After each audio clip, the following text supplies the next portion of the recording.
then the seller is in fact relieved from the buyer's ability to give notice terminating.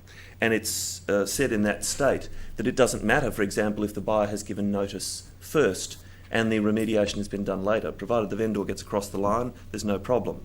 What's the practical problem? Well, the practical problem is this. How serious is the damage and how long does it take to fix? And certainly in a case like Brisbane, where there's been widespread damage, it may well be impossible for someone to fix it. Here in Queensland, though, our section does not go into detail, allowing the vendor self-help rights. So that is still an open question as to whether someone with damage which is substantial enough to come within the section, but can somehow get their act together before settlement, whether a buyer is still able to have given a notice prior to that time, and whether if it's given the notice, it sticks. The two arguments could really be put like this.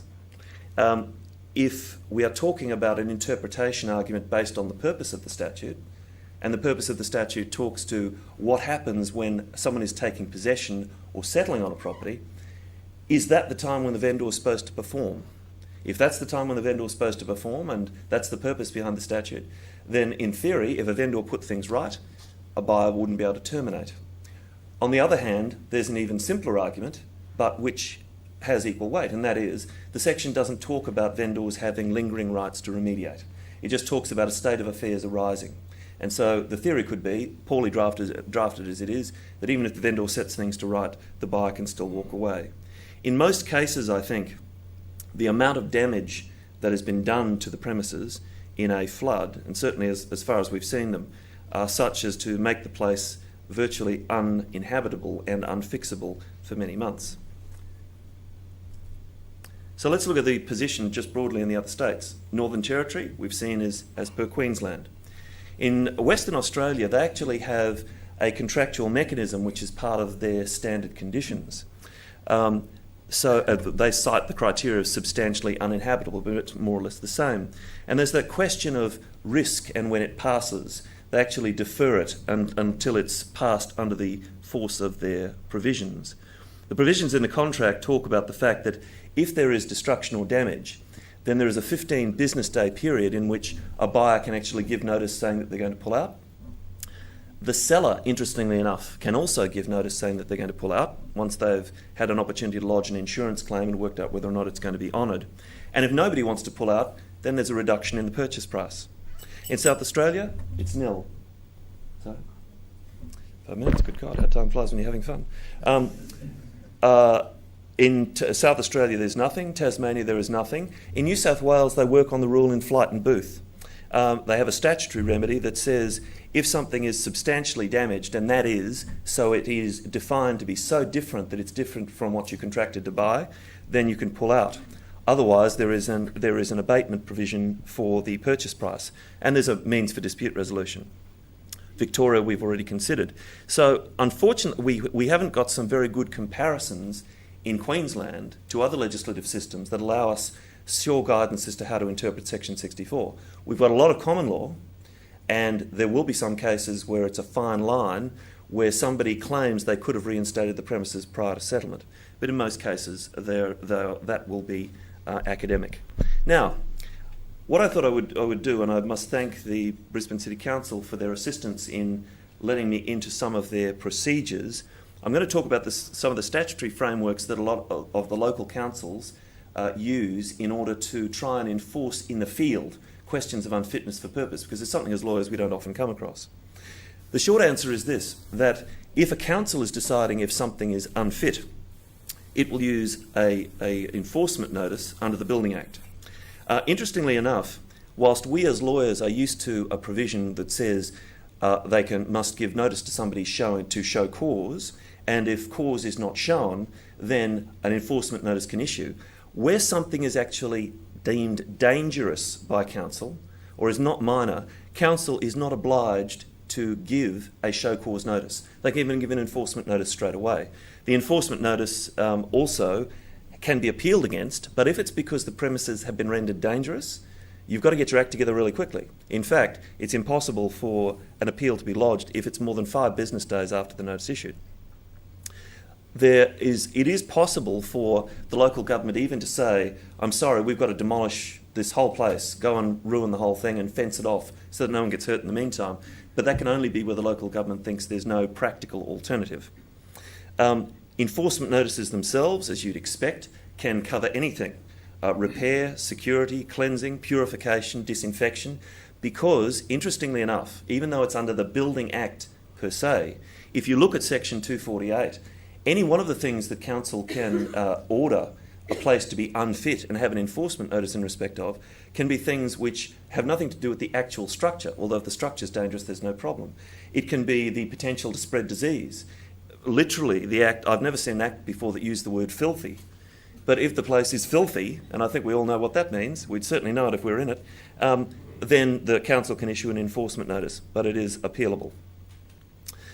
There is the appeal mechanism, by the way, through this it's one of these lovely elements where the statute isn't precisely clear, so I can give you my view on it and then a view of a number of other lawyers on it. And that is, if there is any sort of appeal mechanism, it's through the building tribunal, not through the Planning and Environment Court, but only for these particular notices where something has been rendered dangerous.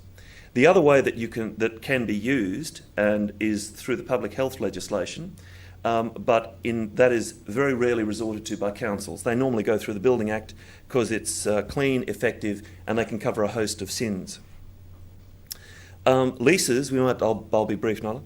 With leases, a lot of what can be said about the common law provisions in relation to leases reflects a lot of what is true about frustration in relation to contracts for sale.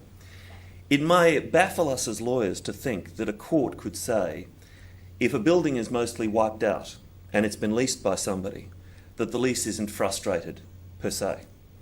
But the courts still are not at this stage, certainly in Australia, where they are prepared to make such a finding. Many years ago, a very brave English law lord called Lord Wilberforce was in National Carriers against Palapina, suggested that in certain circumstances, because we know that it's not just an estate in the land and some bricks, it's a thing that's actually used, and if you can't use it, it doesn't matter that you've got an estate or interest in the land. That's academic. He was prepared to recognise that in some circumstances a remedy could be given of frustration, but that has never actually found its way firmly implanted into the common law of Australia. A couple of guiding principles. The courts will say, if they are going to recognise a right of frustration at all, the length of lease is important. The courts traditionally in the United Kingdom have had to consider provisions in leases which, because of the age of the cases, leases were routinely, unlike in our day and age, 20, 30, 40 years long. And the interruptions that they've been worried about, usually because of World War II, have only been 5 or 6. So the courts have been very loath to find frustration where there's such a narrow interruption. The second thing is the extent of the damage, and the third thing is the purpose for which the premises are intended. But sufficient to say it is very, very rare to find that frustration will apply to commercial leases, and we're really left with applying the strict form of what is in the lease clauses themselves. For commercial leases, it's simple. Either go to the clause itself and the courts say, read it strictly. There have been cases, believe it or not, where leases have been drafted that said the only way that you could get relief is if something was completely destroyed. And the courts have said if it means completely destroyed, that's precisely what it means. We can discuss examples in question time if you wish. So there's certainly from that point of view. The other is that if anyone is mad enough not to exclude Section 105 of the Property Law Act, to the extent that it can still apply, 105 of the Property Law Act will apply to commercial leases. And in that instance, there's really only one thing to remember, and that is that there is no right of termination under Section 105, but there may be a right of abatement for a variety of reasons, including all of the usual things that are exceptions to repair. I'll close by talking about residential tenancies themselves. A couple of interesting twists here. The Residential Tenancies and Rooming Accommodation Act doesn't normally apply to holiday premises. There is actually one case that I came across, which was an appeal from QCAT, a case by the name of Spargo, in which someone had been confronted by furnished holiday premises which had an incredibly offensive, musty smell. They didn't get their usual unit, you know the kind. And they got put into a replacement unit, went in there and decided the place was too musty and they wanted to get the hell out of Dodge.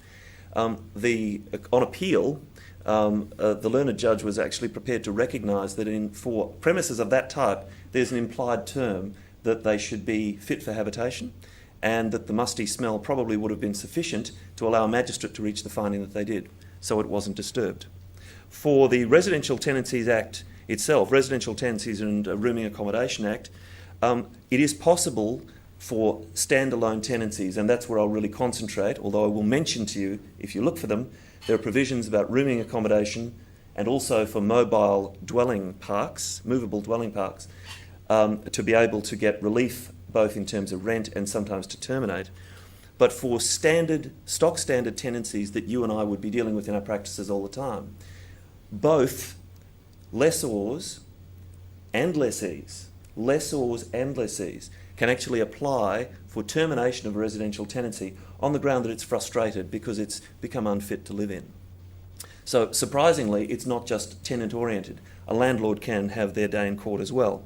There is also a right to apply for a rental adjustment if there's damage to the premises.